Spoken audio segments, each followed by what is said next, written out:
Welcome, this is Amrishana and today we are going to discuss on very important topic, and this video is very important for theoretical examination as well as competitive examination.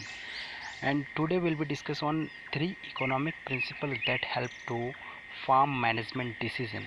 तो चलिए video को start करने से पहले एक चीज़ clear कर लेते हैं कि what is input and output.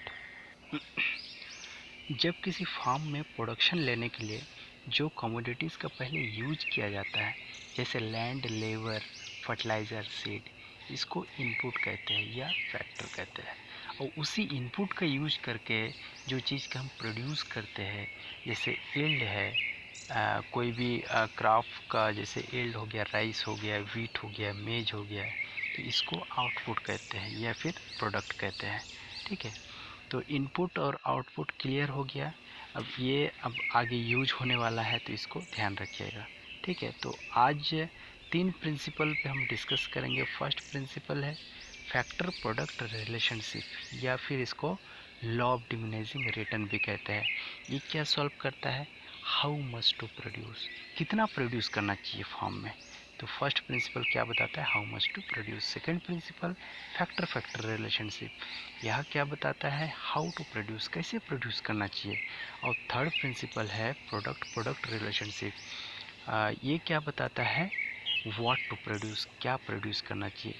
तो ये तीन स्टेटमेंट है, इसको सॉल्व करता है तीन प्रिंसिपल। ठीक है, तो इसको याद रखिएगा, how much to produce, how to produce and what to produce. ठीक है, तो आज डिस्कस करेंगे फर्स्ट प्रिंसिपल पे फैक्टर प्रोडक्ट रिलेशनशिप या फिर इसको लॉ ऑफ डिमिनिशिंग रिटर्न कहते हैं। ठीक है, फर्स्ट स्टेटमेंट है it solve the problem of how much to produce, and second statement है it's guide to use of optimum inputs to produce optimum outputs. ठीक है, ऑप्टिमम इनपुट्स का use करें हम कैसे ऑप्टिमम आउटपुट्स को प्रोड्यूस कर सकते हैं, इसको डिटर्मिनेट करता है। तो पहले समझ लेते हैं कि ऑप्टिमम इनपुट का यूज हम कैसे करेंगे।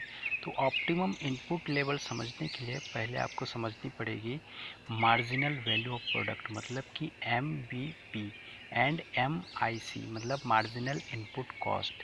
तो जिस पॉइंट पे MVP एंड MIC का वैल्यू इक्वल होता है, उस पॉइंट को ही बोलते हैं ऑप्टिमम इनपुट लेवल। तो चलिए हम समझ लेते हैं पहले मार्जिनल वैल्यू ऑफ प्रोडक्ट क्या होती है।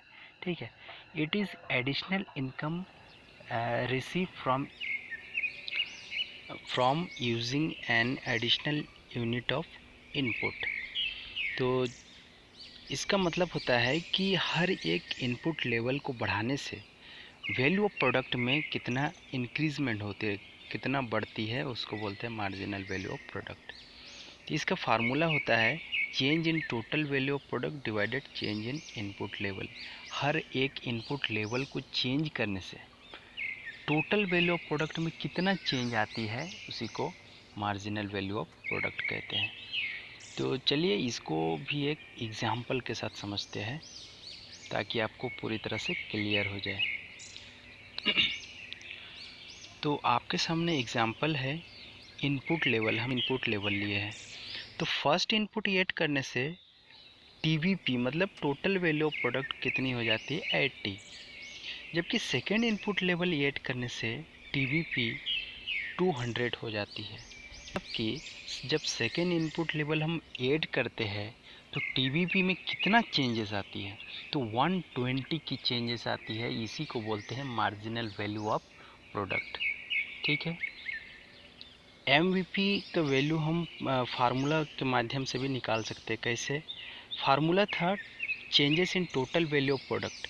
तो टोटल वैल्यू ऑफ प्रोडक्ट में कितना चेंजेस है? 120 divided changes in input level. तो इनपुट लेवल में कितना चेंजेस है? 1।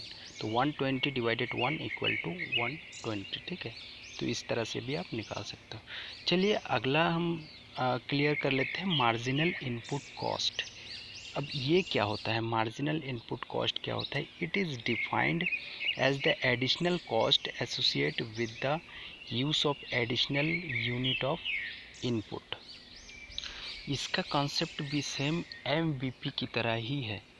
ठीक है, उसमें हर एक इनपुट लेवल ऐड करने से कितना टोटल वैल्यू ऑफ प्रोडक्ट में चेंज आ रहा है वो ज्ञात करना था। और इसमें हर एक इनपुट लेवल को चेंज करने से टोटल कॉस्ट में, टोटल इनपुट कॉस्ट में कितना चेंजेस आ रहा है, उसी को हम मार्जिनल इनपुट कॉस्ट कहते हैं। इसका फार्मूला होता है change in total input cost divided change in input level. चलिए इसको भी एक एग्जांपल के साथ समझ लेते हैं। तो एग्जांपल है आपके पास, दो इनपुट लेवल लिए हैं हम। फर्स्ट इनपुट ऐड करने से टोटल इनपुट कॉस्ट, TIC मतलब टोटल इनपुट कॉस्ट कितना हो जाती है 10, ठीक है। और सेकेंड इनपुट लेवल ऐड करने से टोटल इनपुट कॉस्ट कितनी हो जाती है 20। तो इसका फार्मूला से आप निकाल सकते हो कि changes in total input cost divided changes in input level. तो टोटल इनपुट कॉस्ट में कितना चेंजेस आया 10 की चेंजेस आई, सेकेंड ऐड करने से 10 बढ़ा, ठीक है, पहले 10 था 20 हो गया, तो 10 की चेंजेस आई। तो 10 divided changes in input level, तो इनपुट लेवल में कितनी चेंजेस हुई 1, पहले 1 था अब 2 हो गया, तो 1 की चेंजेस आए। तो 10 डिवाइडेड 1 इक्वल टू, तो MIC कितनी हो जाएगी 10, ठीक है। अब optimum input level is at the point where MVP equal to MIC। MVP and MIC की वैल्यू जिस पॉइंट में इक्वल होती है उस पॉइंट को ही बोलते हैं ऑप्टिमम इनपुट लेवल। और इनपुट लेवल का भी यूज उस पॉइंट तक करना चाहिए जहाँ पे ये दोनों इक्वल होती है। तो चलिए अब अगला पॉइंट भी समझ लेते हैं कि ऑप्टिमम आउटपुट टू प्रोड्यूस, मतलब कि ऑप्टिमम आउटपुट कैसे प्रोड्यूस करें। हम तो पहले समझ लिए कि ऑप्टिमम इनपुट का यूज हम कैसे करें, ठीक है। तो अब उस ऑप्टिमम इनपुट से हम ऑप्टिमम आउटपुट कैसे प्रोड्यूस करें। तो optimum output level is at the point where MR equal to MC means MR means marginal revenue and MC means marginal cost. तो जहाँ पे मार्जिनल रेवेन्यू और मार्जिनल कॉस्ट की वैल्यू इक्वल होती है उस पॉइंट को ही ऑप्टिमम आउटपुट कहते हैं। Marginal revenue means marginal income, ठीक है। इसका डेफिनेशन है it is defined as the additional income from selling additional unit of output, मतलब कि हर एक यूनिट ऑफ आउटपुट को सेलिंग करने से कितना इनकम में चेंज आ रहा है उसको मार्जिनल इनकम या मार्जिनल रेवेन्यू कहते हैं।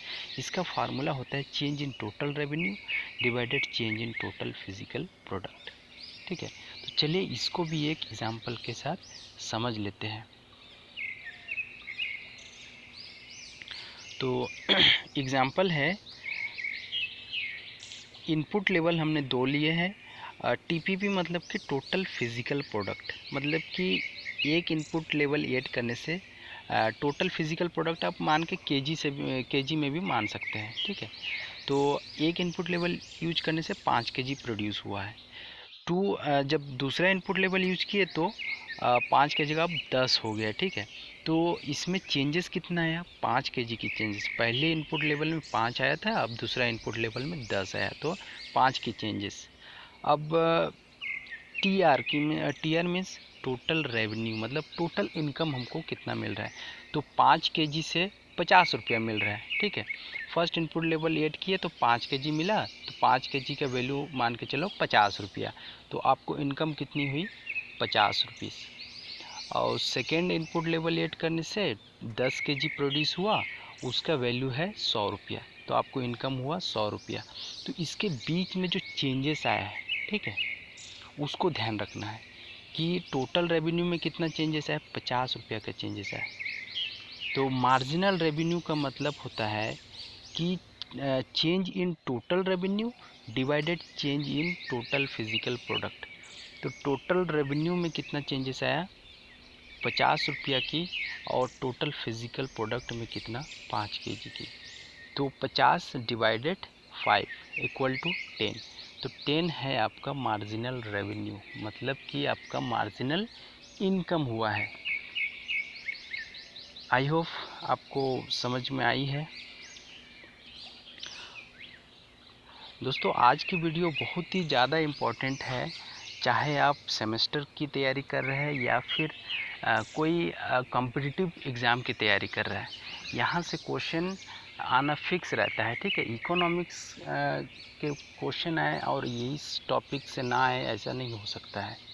तो आज की वीडियो आप लोग के लिए बहुत इम्पोर्टेंट है और पूरी इसको लास्ट तक देखते रहिए। चलिए अब मार्जिनल कॉस्ट को भी समझ लेते हैं। It is defined additional cost incurred from producing an additional unit of output. ठीक है, मार्जिनल कॉस्ट का मतलब है कि हर एक यूनिट ऑफ आउटपुट को एडिशनल करने से टोटल कॉस्ट में कितना चेंजेस आता है। ठीक है, उसको बोलते हैं मार्जिनल कॉस्ट। चलिए इसका फार्मूला भी देख लेते हैं कि इसका फार्मूला क्या होता है। Marginal cost equal to change in total cost divided change in total product. ठीक है, चलिए इसको भी एक एग्जांपल के साथ समझ लेते हैं। समझने से पहले आप अगर मेरे चैनल को सब्सक्राइब कर लिए हैं तो थैंक यू सो मच, अगर नहीं किए हैं तो सब्सक्राइब कर लीजिए, क्योंकि ये चैनल बहुत एकदम न्यू, आप लोगों की सपोर्ट की बहुत ज़रूरत है मुझे, तो प्लीज़ सब्सक्राइब कर लीजिए। और अगर वीडियो आपको अच्छा लग रहा है तो प्लीज़ लाइक कर दीजिए, अगर नहीं अच्छा लग रहा है तो डिसलाइक कर सकते हैं। और डिसलाइक के साथ साथ आप कमेंट सेक्शन में लिख दीजिएगा कि डिसलाइक की रीज़न क्या है। ठीक है, तो मैं फिर अगले नेक्स्ट वीडियो में इम्प्रूवमेंट करके फिर वीडियो अपलोड करूँगा। चलिए एग्ज़ाम्पल लेते हैं कि इनपुट कॉस्ट, एक इनपुट कॉस्ट का हम प्राइस रखे हैं 18 रुपीज़ पर इनपुट। ठीक है, तो इनपुट हमारे पास दो है, तो फर्स्ट इनपुट का टोटल कॉस्ट कितना आएगा 18 रुपीज़, क्योंकि हमने 18 रुपीज़ पर इनपुट का प्राइस रखे है, उसका कॉस्ट रखे है। तो फर्स्ट इनपुट ऐड करने से टोटल फिज़िकल प्रोडक्ट कितना हो रहा है, मान के चलिए 4 कुंटल। ठीक है, अब सेकेंड इनपुट ऐड करने से टोटल इनपुट कॉस्ट कितनी हो जाएगी। फर्स्ट इनपुट में 18 रुपीज़ था, अब ये दो इनपुट यूज किए तो 18 इंटू 2 इक्वल टू 36। ठीक है, अब दूसरा इनपुट ऐड करने से टोटल फिजिकल प्रोडक्ट कितनी हो जाएगी 10 कुंटल मान के चलिए। ठीक है, तो अब देखिए इसका फार्मूला क्या था। मार्जिनल कॉस्ट का फार्मूला होता है change in total cost divided change in total fact. ठीक है, तो टोटल कॉस्ट में कितना चेंजेस आया 18 रुपीज़ की। ठीक है, फर्स्ट इनपुट ऐड करने से 18, फिर सेकेंड इनपुट 36, तो इसमें कितना चेंज आया 18। और टोटल फिजिकल प्रोडक्ट में कितना चेंज आया 6 कुंटल की, तो आपका मार्जिनल कॉस्ट कितना हो जाएगा 18 डिवाइडेड इक्वल टू 3। ठीक है, तो ये आपका मार्जिनल कॉस्ट आ गया है। आई होप आपको समझ में आया है। बहुत जल्द ही मिलेंगे नेक्स्ट प्रिंसिपल के साथ। सब्सक्राइब, लाइक, शेयर, कमेंट करना ना भूलिएगा। तब तक के लिए bye bye, take care and thank you for watching.